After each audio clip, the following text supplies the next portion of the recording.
Nature pure -17 cholesterol free rice bran oil. এতে রয়েছে এমন উপাদান যা আপনার হার্টকে রাখে সুস্থ। আপনার হৃদয় সত্যিকারের বন্ধু। বুনিয়াদপুরে ডিউটিতে যাবার সময় গুরুতর অসুস্থ হল বংশীহারি থানার এক সিভিক ভলেন্টিয়ার।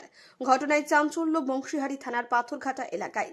জানা গিয়েছে ওই সিভিক ভলেন্টিয়ারের নাম গোপাল রায়, বয়স আনুমানিক 38 বছর। প্রতিদিনের মতো এদিন বংশীহারি এলাকায় ডিউটি করতে আসছিল। সেই সময় পাথরঘাটা এলাকার সুদর্শন নগর হাই স্কুলের সামনে হঠাৎই গুরুতর অসুস্থ হয়ে মোটর সাইকেল থেকে ছিটকে পড়ে যায় এবং জ্ঞান হারিয়ে ফেলেন তিনি। পথ চলতি মানুষজন এবং সেখানে থাকা লোকজন ছুটে আসে।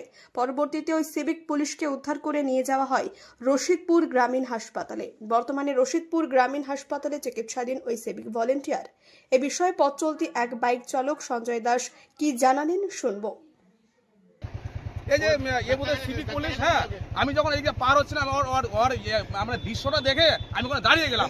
আর পিছনে ছিল আরো 3টা বাইক, আর ও চেঁচালো স্কুলটার দিকে তাকে ও করে চেঁচিয়ে ধাবাস করে নিচে পড়ে গেল। পড়ে যাওয়ার সঙ্গে সঙ্গে অবস্থা, মুখ দেওয়া ওই ফেনা বাড়াচ্ছে। কি মনে হচ্ছে দেখে? কি মনে হচ্ছে? দেখে মনে হচ্ছে ওর কোনো প্রবলেম আছে শরীরে, মির্গেটিকে আছে মনে হচ্ছে। আমি ভাবলাম স্টপ করেছে বোধহয়। তোমরা কি এখন কি হসপিটাল নিয়ে যাচ্ছ? হ্যাঁ, এখন এই যে এখানে সবাই মিলে ধরো নিয়ে চলো হাসপাতালে। তোমার নাম? আমার নাম সন্তোষ। বুনিয়াদপুর থেকে অমিত মহন্তের রিপোর্ট, কুলিক নিউজ।